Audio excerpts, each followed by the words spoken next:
사도신경으로 신앙 고백하시겠습니다.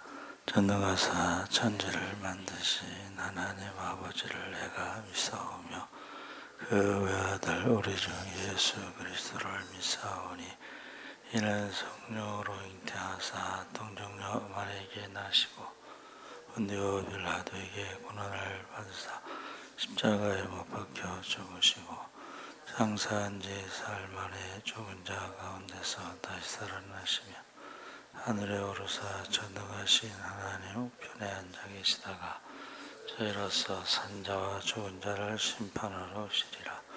성령을 믿사오며 거룩한 공예와 성도가 서로 교통하는 것과 죄를 사하여 주시는 것과 몸이 다히 사는 것과 영원히 사는 것을 믿사옵나이다. 아멘. 찬송가 229장 찬송하시겠습니다.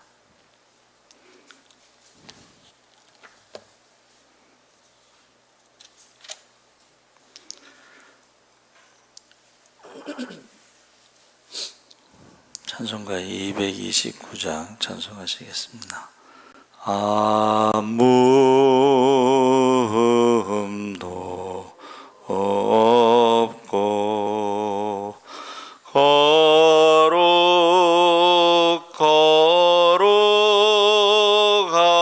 거룩하신 주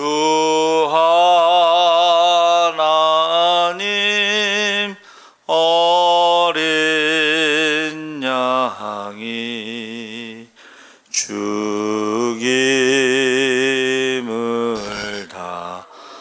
당했네. 이는 날 위하여 십자가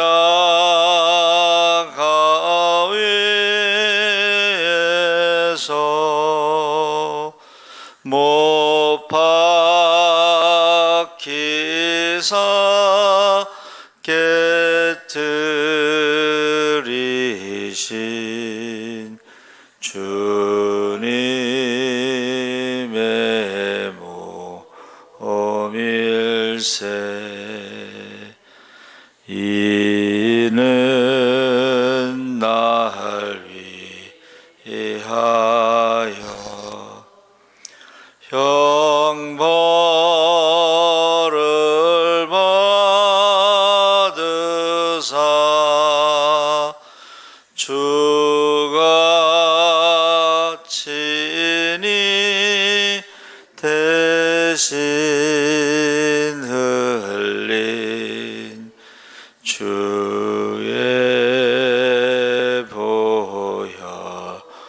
보혈일세.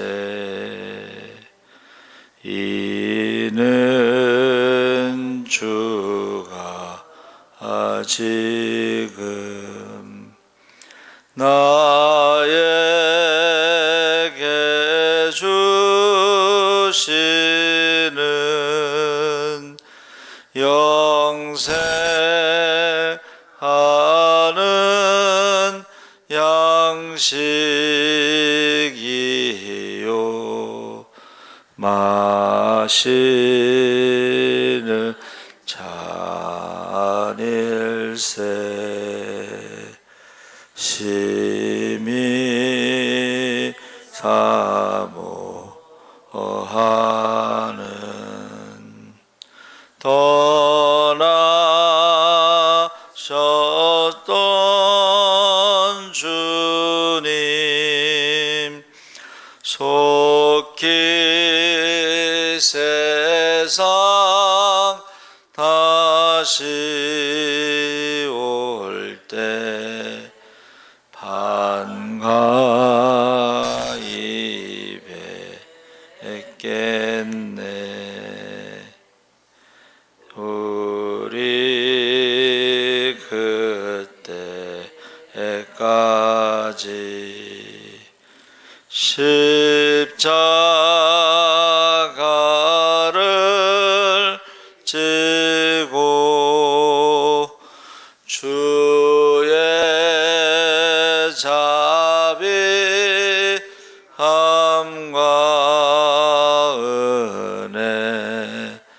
널리 전파하세.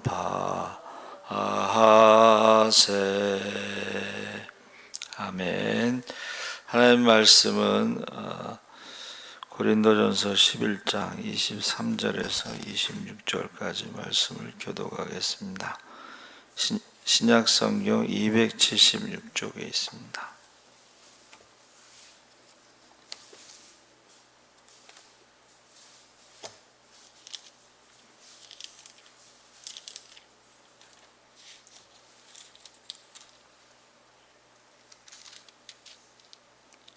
내가 너에게 전한 것은 주께 받은 것이니 곧 예수께서 잡히시던 밤에 떡을 가지사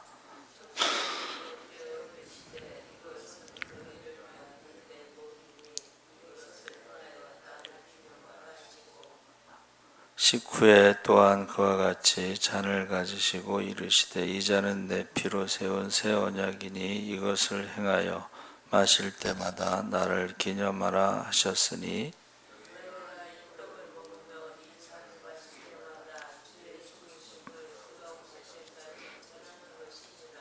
아멘.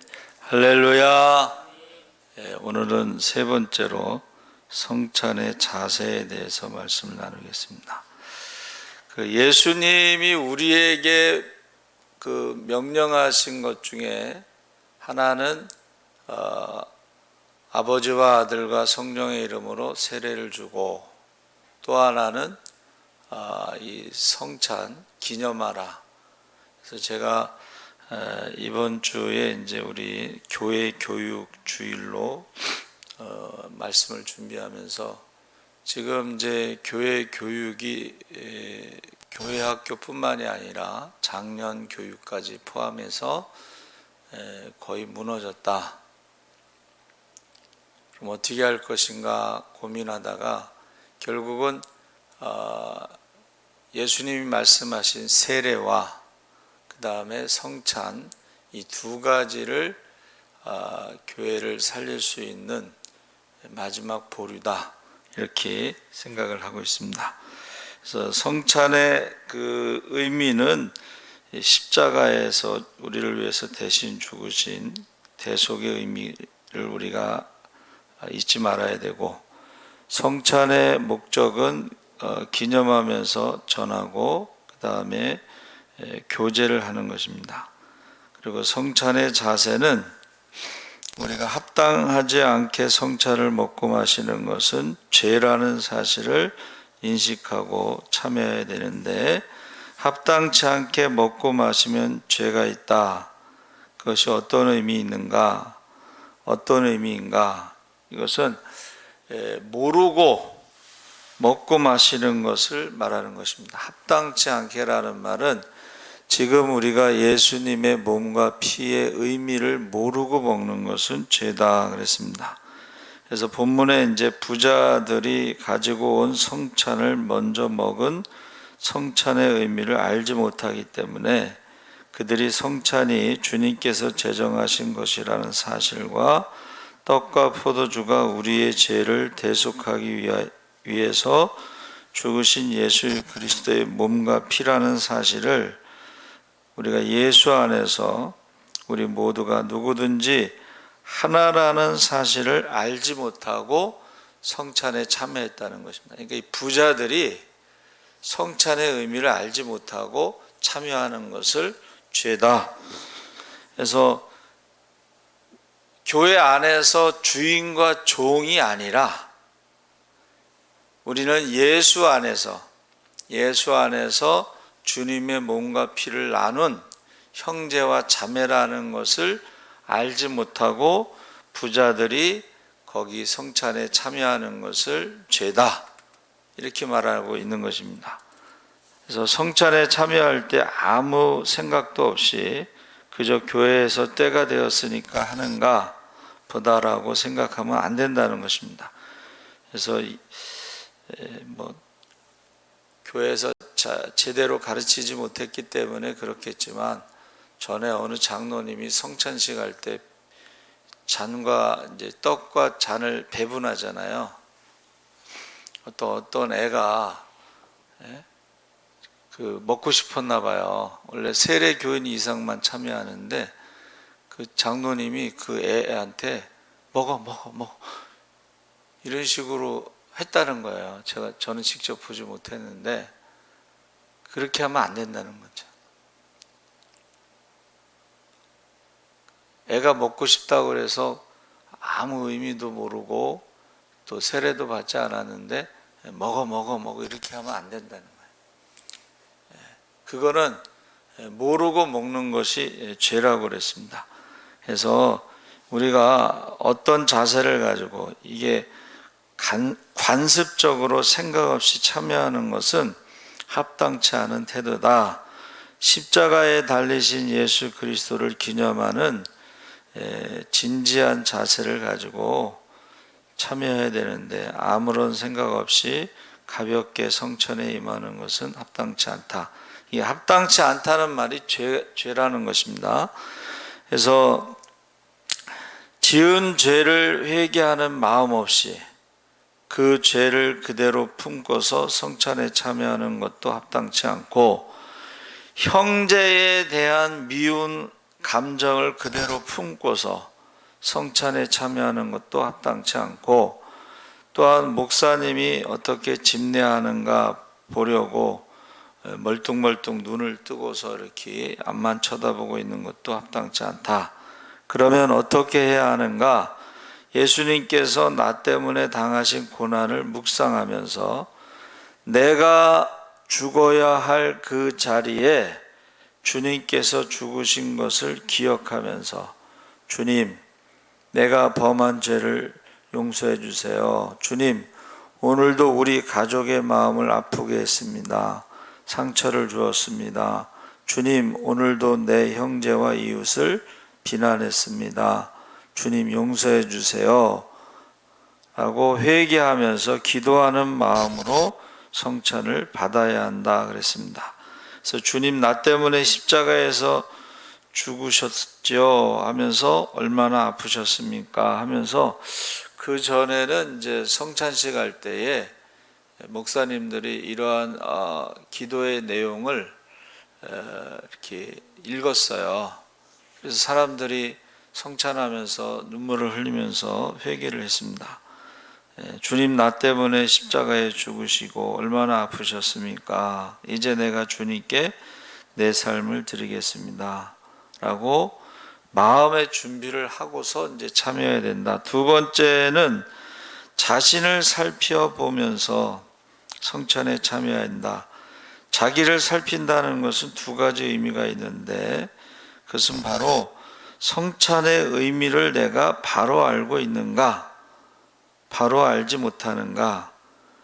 예수님께서 십자가에 돌아가신 것이 나의 죄 때문이라는 사실과 나를 살리시기 위해서 살을 찢어주시고 나의 죄사함을 위해서 피를 흘렸다는 사실을 믿는 사람인가, 믿지 않는 사람인가. 그래서 피 흘림이 없으면 사하심이 없다.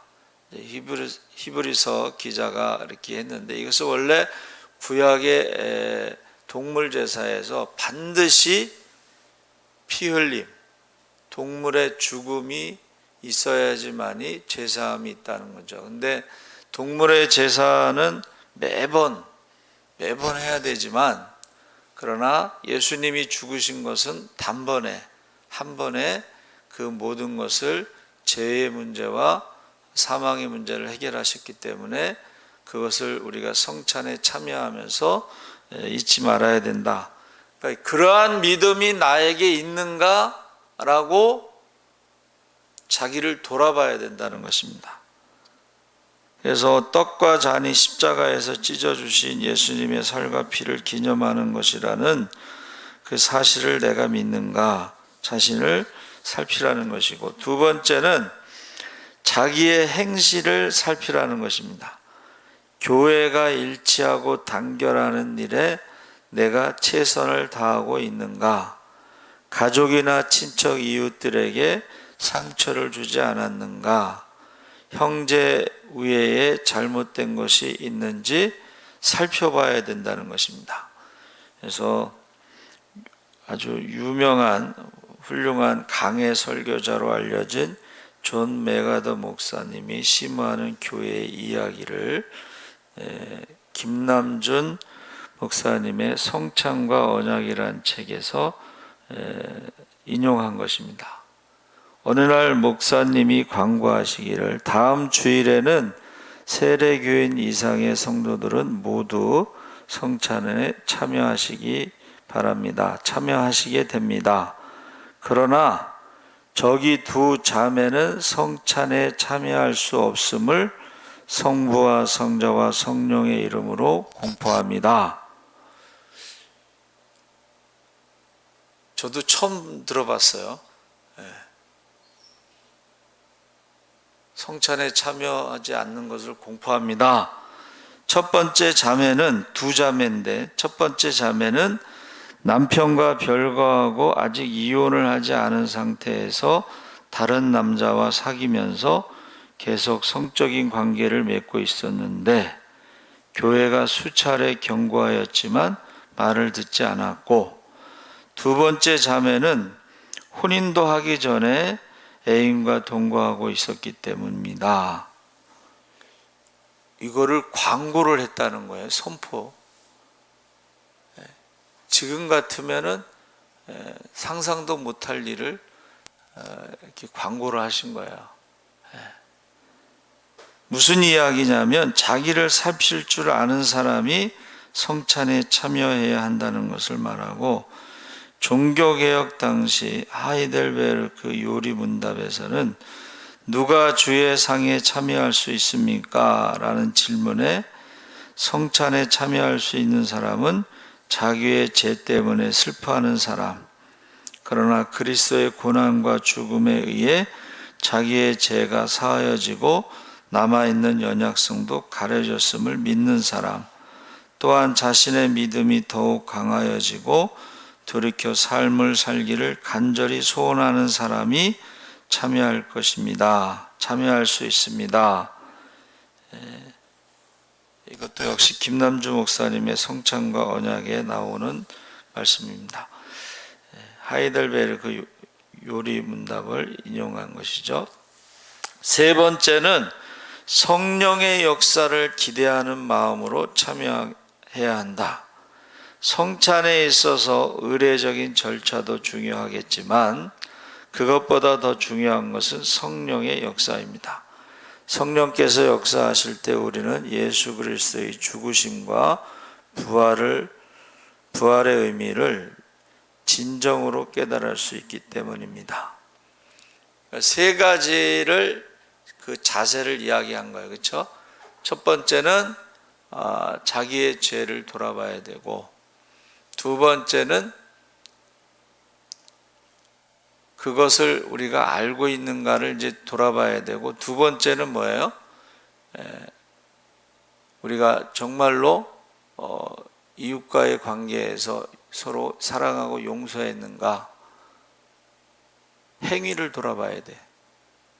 자기의 믿음을 돌아봐야 되고, 두 번째는 자기 행위를 돌아봐야 되고, 세 번째는 성령이 임하기를 간절히 바라면서 우리가 참여해야 된다. 그래서 성찬을 통해서 받게 되는 축복, 웨슬레 목사님은요, 성찬은 모든 신자의 거룩한 의무라 그랬어요. 그래서 모든 가능한 기회에 지속적으로 성찬을 받아야 한다.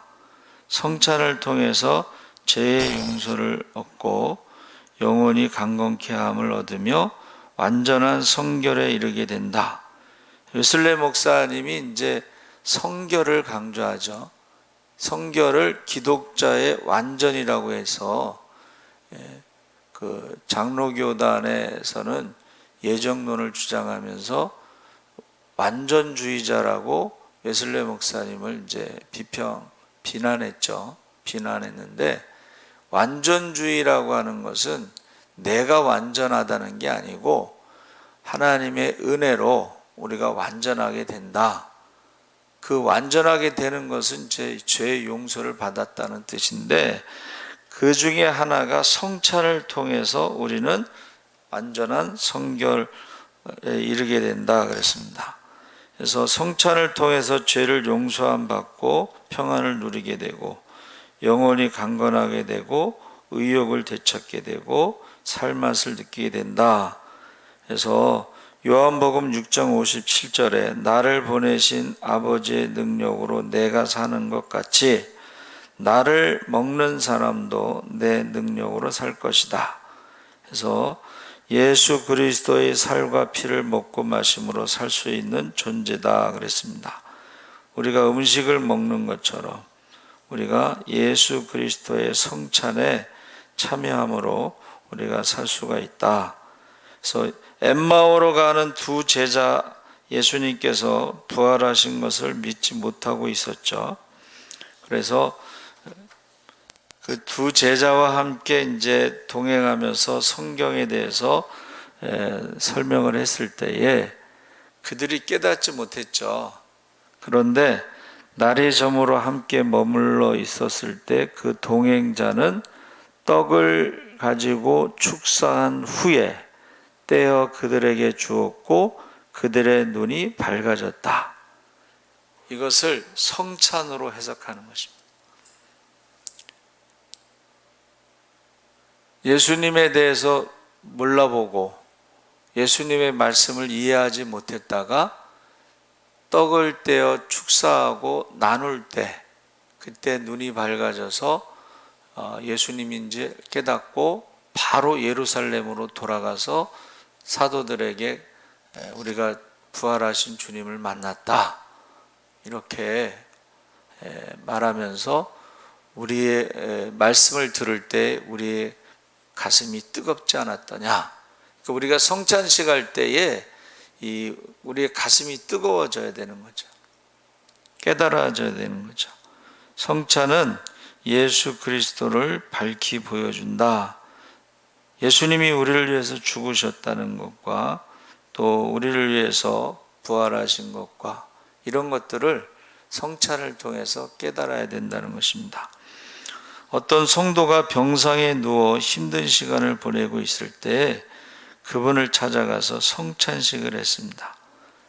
경건하게 성찬을 행하며 그분에게 죄의 고백을 하도록 하였습니다. 진심으로 죄사함의 확신을 갖게 하고 예수 그리스도를 구주로 고백하게 했습니다. 그 후에 성도의 병이 나았습니다. 성찬을 통해서 치유의 역사가 일어난 것입니다. 할렐루야! 이런 체험이 있어야 된다는 거예요.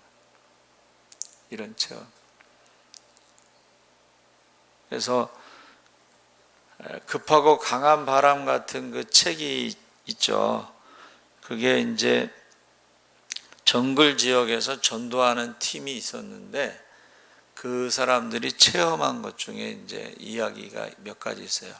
첫 번째는 이제 그 사람이 예수를 믿게 되자 그 가족이 명예살인하기 위해서 가기 전 이제 집을 떠나기 전에 밥이라도 먹고 가라 하고 독을 넣었어. 근데 안 죽었어.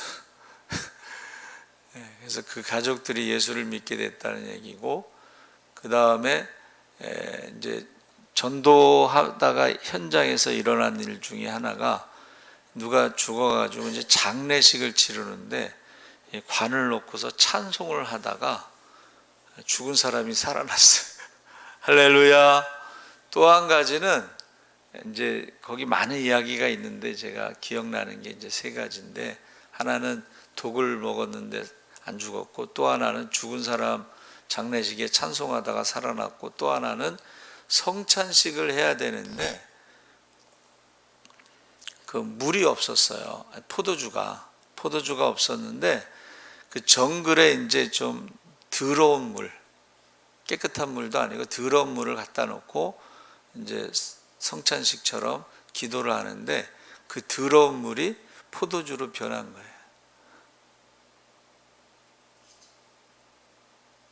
그 이야기를 그 사람이, 급하고 강한 바람 같은 그 책을 쓴 사람이 한국에 와서 이제 간증도 했어요.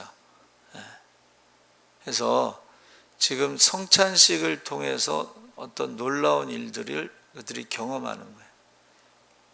그러니까 여기서 제가 맨 마지막에 말씀드린 것은 이제 병상에 오래 있는 사람은 교회에 가지 못하고 예배 드리지 못하고 당연히 성찬식에 참여하지 못했는데 그가 이제 신방을 갔을 때 성찬식을 통해서 그의 병이 고침받는 것을 체험한 거예요. 그래서 제가 처음에 말씀드린 것처럼 교회 교육이 이제 완전히 무너졌죠. 그래서 교회가 살 수 있는 마지막 방법이 뭐냐? 예수님이 명령하신 세례와 성찬을 통해서 예수님의 죽음에 대해서, 부활에 대해서, 그리고 우리가 어떻게 성찬에 참여하면서 그 주님의 그 복음을 전하라고 그랬잖아요. 그렇죠? 그러니까 이 세례와 성찬을 통해서 교회를 살릴 수 있는 마지막이다. 이렇게 생각을 하고 있습니다. 여러분, 교회를 살리기 위해서 우리 교회 교육주의를 지키는데 교회를 살리기 위해서 꼭 교회에서 세례와 성찬이 다시 회복될 수 있도록 기도해 주시기 바랍니다. 아멘. 살아계신 하나님 아버지 감사합니다. 우리 3번에 걸쳐서 성찬의 의미에 대해서, 예수님의 대속에 대해서 우리가 말씀을 나누고 예수님의 성찬의 목적에 대해서 우리가 기념하면서 복음을 전해야 되고 우리가 교제를 해야 됩니다. 이제 성찬의 자세에 대해서 우리 자신의 믿음을 돌아보게 하시고 우리에게 예수님이 나의 주, 나의 하나님이라고 하는 그런 믿음이 있는가, 우리에게 행위를 돌아볼 수 있게 하시옵소서. 우리가 정말 이웃을 사랑하는가, 우리가 다시 한번 우리 행위를 돌아보게 하시고 또 마지막에 우리 성령이 우리 가운데 임하는가 돌아보게 하시면서 우리가 마지막